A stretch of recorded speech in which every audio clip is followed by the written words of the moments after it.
You know, you wake up every morning wondering why you're still here. And you talk to yourself and you say good morning. I say good morning to my son. And I'll never get over it. I'll never heal from it. I will never fully move on.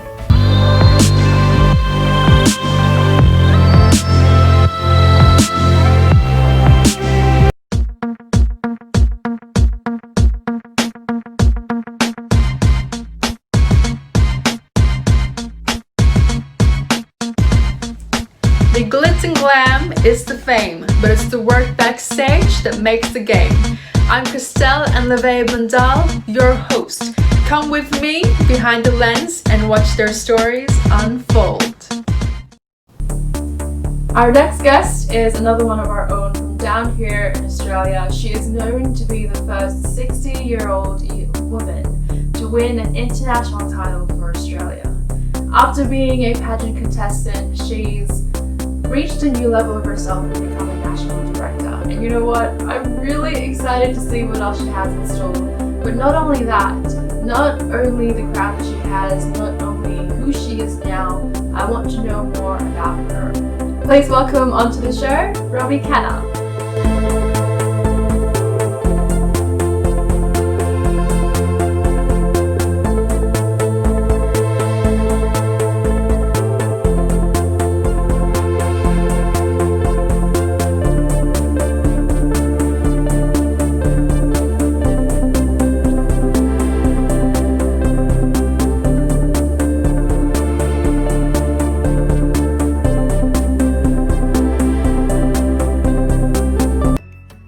How have you been so far? I've been really well. I'm really busy with the new directorship of Miss Australia, New Zealand World, but just loving it and getting into the other side of pageantry, of meeting everybody and finding a new side to me. That's I think that's what's really exciting is I put myself out there studying this fabulous inaugural pageant and how am I going to do this, and it's drawing from here and my experiences, and yeah, I'm loving it. That's good. That's really good to hear. You know what? I'm actually really excited to come and chat with you today.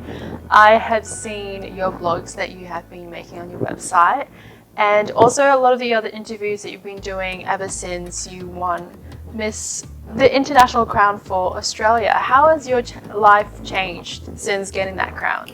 Well, I was crowned. I changed hugely because at the age of 60, you don't expect to beat 26, 30-year-olds, 40-year-olds. And I remember flying home and Qantas had already found out somehow. Oh, wow!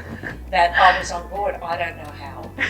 And so they had photos with me on board, which was exciting. And I came home, went to bed, woke up to a barrage of phone calls, media, television stations, magazines, all wanting to interview me. And one of the headlines was, "Our next Jennifer Hawkins." And I went, what's happened? All of a sudden, I'm out there, and then a week later, I approached the PR team, which went, "Look, we've been after you, we want you on board," because I couldn't handle everything. And then I went out to dinner with a girlfriend, and next minute, CNN in Malaysia came through a huge story they'd done on me. Lost a magazine in Sweden. Oh my God. Then right around the world, and yeah, it's gone from there. I've done about 42 covers of magazines, and it set things up. And then of course I did Andrew Denton interview, and that was just phenomenal. And I think that also helped me to say, well, I'm out there. Luckily I had a story. Luckily everyone was really interested in how I got to where I am. And so let's take this further and help others. The thing now is mentoring and coaching. That's good. Yeah. Getting other, helping other girls along with their journey.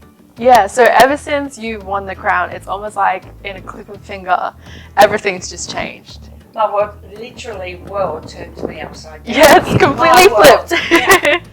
So I'm interested to know, you were talking in your interview saying that you started into pageantry to raise awareness for cancer, and you're still doing that now actively, even after your reign. What ignited you to start in pageantry though? What about it? Well, it was that when I'd lost my son, he's been gone 9 years this year from cancer. And we had always been with Tour de Cure, which was raising funds for cancer research. Mm-hmm. And I just, after a couple of years, 3 years, I went, why am I here? I didn't work out what my purpose was anymore. Mm. And so I just Googled how to join him, literally how to commit suicide and join my son. Mm. I didn't get very far because the idiots that write what they do out there, I was just shocked at anyone can go on and find out. If it doesn't work this way, try this. If this doesn't work, this will definitely work. And I said, you could actually find stuff about that. Correct. And it kind of made me think, wow, this is really bad. This needs to stop. Yeah. And I don't know how I found the Mrs. Australia quest. Mm-hmm. And I went, you know what, why not? All of a sudden it's showing at 2 a.m. on a Sunday morning on the computer. Why not enter? So I did. And that was 5 years ago. Mm-hmm. And here you are now. Talking to you and on the next stage. Yeah. So it's, again, I guess that's kind of like where your journey pretty much started. You kind of just went head on. You decided that you were going to stay and make a better impact on the lives of others. Mm-hmm. And actually, speaking to you and listening and reading a lot of things about you, I can see that a lot of it comes from the heart. And also in your blogs, you have a quote at the bottom that you're always talking about, because you mentioned before that as a 60-year-old, not many people expect that to be an achievement for someone who's in their senior years. Can you talk a little bit more about age and the stereotypes and what you think about that? Yeah, like age definitely is no barrier these days. I think one of the funniest things was after I'd won the crown, I came home, we all met in town, I got on the train and I was clocking on and off with my senior's Opal card. Mm. And I stood there and I cracked up and I thought, here I am, Miss World, and I'm working with my senior's card. And then I thought, wow, this is awesome, because it shows every time you think that maybe age has got the better of you, it's not on the right side of you to be able to go out and make a change in your life. I've just blown that right out of the water. And I remember I put something out on Facebook, and this lady had come back to me from the US, made a comment and said, I want to thank you. She said, I thought my life was over. Mm. I was now a grandmother. I'm babysitting my grandchildren. I'm this, I'm that. And she said, I always did pageantry. But she said, I got lost in being a grandmother and being over 60. And she said, you've told me now I can go back, and that's what I'm going to do. Thank you. Next minute, her husband came back in reply and he went, thank you for giving me my life back. And then I knew then, we've got to break these stigmas. You're not in a good place, so you decide you want to commit suicide. That is a stigma that can be broken. You're over 60, you're over 50, you're over 70. It doesn't matter. Mm-hmm. It's another stigma in society that clearly I've broken that barrier, and I'm letting the world know that they can do it too. Exactly. You so choose to break a barrier, go find one and break it, because you can do it. Yeah, you can definitely do anything that you put your mind to. Now, when you got into pageantry and you went into it to get yourself out of the level of, or like the darkness that you were experiencing, how was the support like from your family or friends getting into pageantry? I thought everybody would think, oh my God, what's she doing now? She's gone into a pageant. And I went, I think I feel a little embarrassed about entering. And they went, why? We think it's awesome. Oh, really? So, yeah, everyone supported me, and I rang up my sister because I go down to North Beach boutique in Wollongong at Novotel to get my gowns. And my sister met me there, and we went shopping, and we bought the gown, and everyone was just there. And then I turned up, and I met 2 other girls from Queensland, ladies my age who I was competing against. 3 of us are still best buddies, best mates. And I just thought, this is, the camaraderie. And then the support, and I came first runner-up. Awesome. Never expecting to do another one. But we remained friends. Everyone continually supported me to keep going. So I did, and it was great. Great backup. Yeah, that's really good. The fact that you were saying that you thought that you would feel a little bit embarrassed or humiliated by it, but in reality, everyone was like, oh my gosh, you're here. I support you. I fully support you. It goes to show that sometimes it can be really hard on ourselves. I do. And it's like, it's nice to have those people around you who are kind of like, no, snap you back into reality. You're doing great, and you keep going. Yeah. How has it been now that you're a national director? How does it feel to be taking care of women who were in the same shoes that you were in? I'm loving it, because I see a little of me in every single one of the girls, and a lot of the girls have been out there with their maybe battle with depression or abuse or different things that they have gone through in their life or maybe still going through with. And the first thing on their contestants page is, if something happened, they say, well, that girl's, and they're out talking about it. And we're going back as the support network. And I think with pageantry, and certainly what I want to take out there into World Pageant, is we are a team, we are Sash Sisters, we are a support network. And if everybody can just sort of say, hey, I've got this network of sisters, I can put that out in print on the contestants page, which is by invite only. And I've got someone to talk to, and we can share this.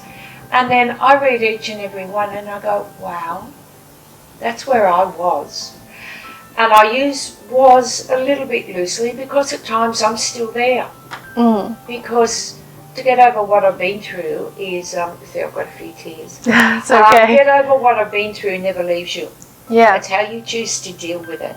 And I think you have to go down to a level to work out where you are, who you are, and what you actually want. I think if you stay hovering around somewhere trying to grip onto something, it may work for you. It certainly didn't work for me. I went down to that bottom level and I went, wow, this scary place. But look at all these roads I can do to get myself out of it. And so that little bit of me and that little bit of my experience and what I still go through, I've said, come on girls, chat about it. And it's working, and I'm stoked, and I just want to, keep this going. Yeah, continue with it. Yeah. Because it's always, because I'm an advocate for mental health myself. And one of the main things that I always say over and over again is open up about it. You never know where you're going to get the support, whether that could be your family or friends who are supporting you into pageantry, or it could just be someone that you could talk to. It's always the first step to open up. Because it's the healing process. To be able to heal, you need to accept and identify it, So before we go into what you're doing now, if you were to look back into who you were as a pageant contestant, would you change anything about it? Wow. Probably no. No, I'm happy where I started. I'm happy how I looked at everything. Then the steps following on and the decisions I made. Would I change it? No. Because I feel that I did the right steps. I feel I was in the right place.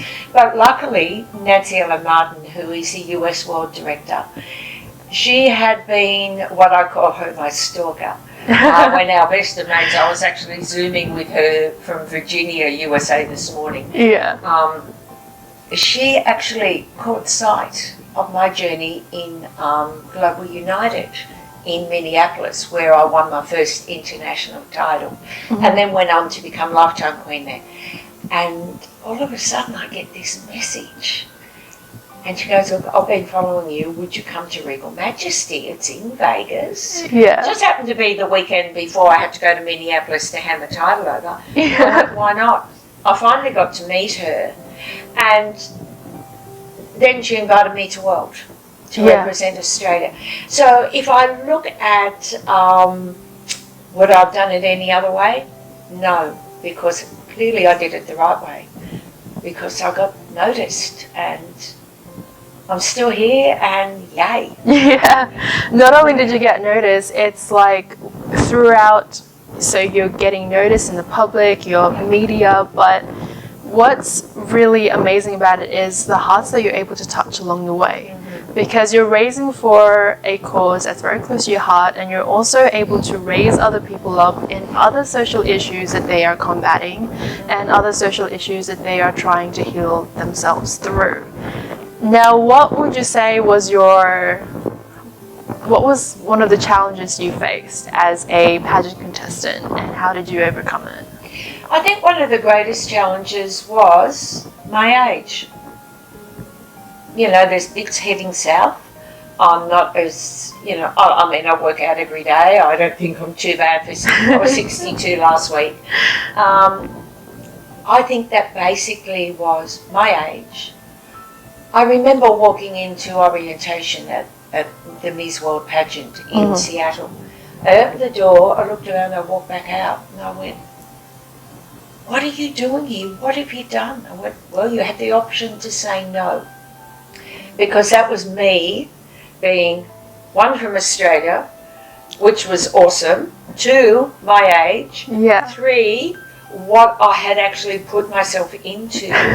And I just went, suck it up, sunshine. You could have said no. And I think that was my first personal step to saying, you can do anything regardless. And so, yeah. It's hard, especially if society is telling you you're senior and it's not what you're meant to be doing. You kind of walk into a room of girls who are probably younger than you, some who might be the same age as you, but most of them will be younger. You kind of go around and look, wait, am I in the right place? Yeah. But the fact that you're able to talk to yourself inside and hype yourself up and be like, no, you have this and you belong here. You can show what you have value.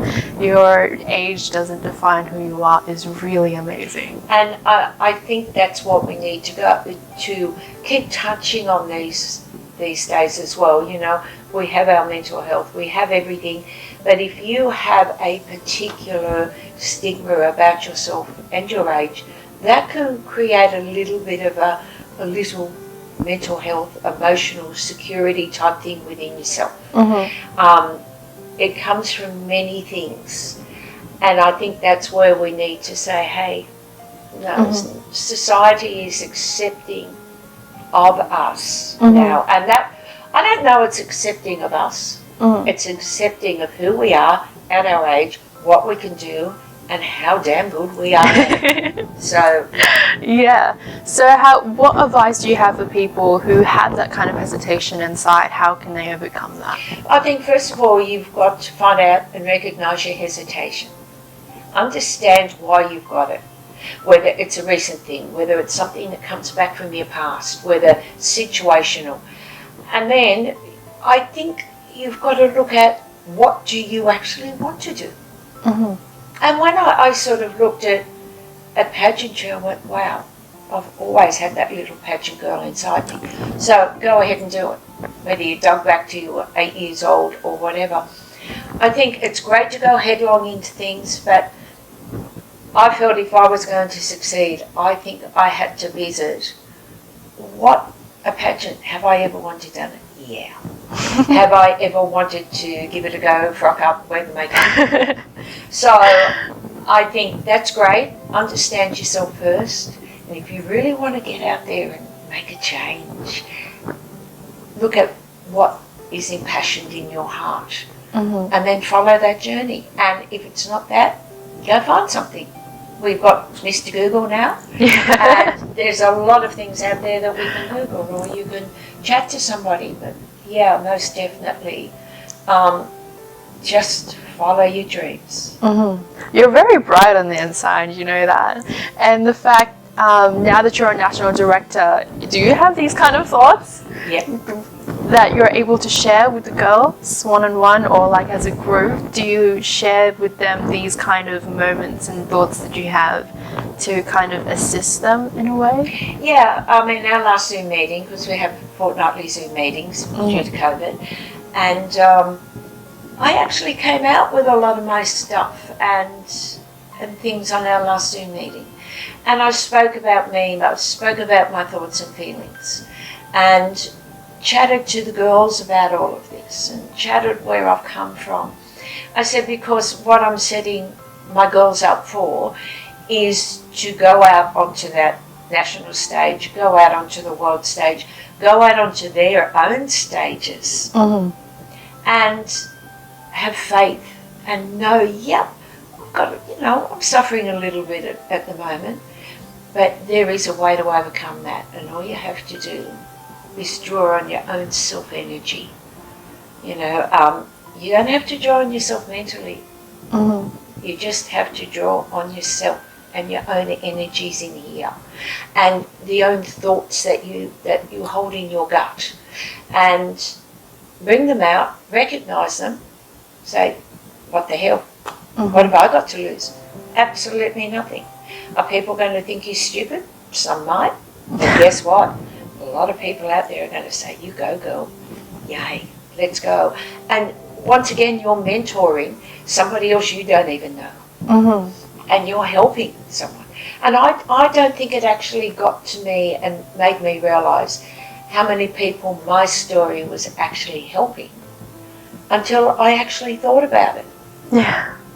And when you think about it, and you have people come back, and I talk to my girls, and then the girls talk to their mates and entrants, and then it continues. There's that snowball effect. Yeah. You just touch somebody else, and by recognising yourself and being brave enough. I think the first time I said the suicide word was on Andrew Denton's interview. It was on national television. Wow, pick one of the biggest stages. Because I'd always said, I Googled how to join my son. Yeah. Because in my own heart, I could not say the S word. And I said it, and wow, that's changed me again. And that's what I want the girls to say. Come back, talk. Open up on our contestants page. It's a closed page. And that's what's happened. And the girls are out there just having a great time and finding parts of themselves they never knew about. That is so many steps higher than just trying to find yourself. What you've got to realise is you've already found yourself. You just have to know what to do with yourself.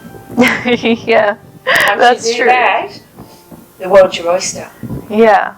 You've got to be really self-aware to be able to do that. And the fact that you're also doing it while helping other girls is really good.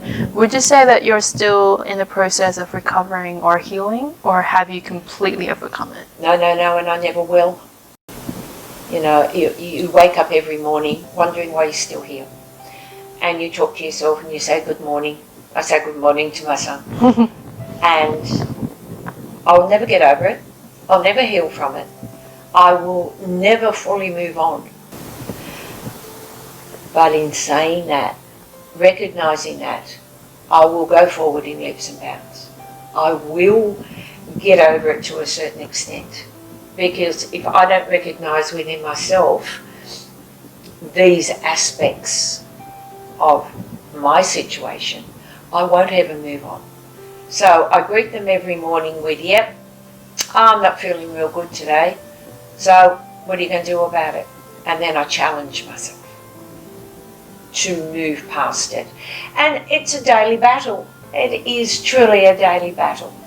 And then I think of where I've come, what I've created, within myself. I'm doing well. I'm now a director. I have got girls I'm helping. I've got people out there I'm helping. So I think by knowing and understanding that I will never get over it and I will never move on, helps me move on, get over it, and tackle each hurdle each time it hits me, basically. And yeah, and I'm really happy now to keep going and see what else I can do. That's good. Yeah. Especially when, you know, you lost your son to cancer. And for a lot of us, or for everyone, when we hear that word, our hearts kind of drop. Yeah. Especially if it has something to do with a loved one, it hurts a lot. What advice do you have for others who could be new in that kind of situation, or someone who's in that situation and don't really know what to do with themselves? I think the first thing that I realised is everyone said, go and get counselling, go and talk to somebody, go do this, go do that, go to this group. I sat back and I went, I don't want to do that. Because I had to talk to myself first. Yeah. I had a couple of very close friends who I chatted with. But you're going through this situation. Nobody can tell you how you're going to handle it. I didn't want any counsellor telling me out of page 54 of the psychiatric suicide, whatever book they have in university, Yeah. who was younger than my son, telling me how I'm supposed to feel. You have to feel how you feel you need to feel. And know that it's right. It's right. It's valid. It's here. Yeah. And it's here. And everything you feel, say, do, throw, rant, rave is right and valid for you. And then once you realise, once you sort of validate yourself, then you can move forward. But just don't forget yourself. It's the first person. Not what everybody thinks you should be, or thinks you should be handling it like this, or thinks you should be coping. Only you know how you think you should be and how you are. And I think once that happens, that helps. Yeah, it definitely does. Yeah. From competing on an international stage against women who were mostly younger than her, she demolished many social stereotypes that told her no, she shouldn't be here. She showed us that she can be who she wants to be. She decides who she will be. And it's an inspiration to us all that tells us we have to own our identity. We have to value everything that we are, and we need to just go head on to life and enjoy every single bit of it, because there is so much more to it than we know. We just need to be willing to explore from in here, in our hearts, let it shine outside and let it lead the way, because it will always bring you to the right next level you. I hope you guys enjoyed this episode. I had such a pleasure sitting and chatting with Robbie Canner.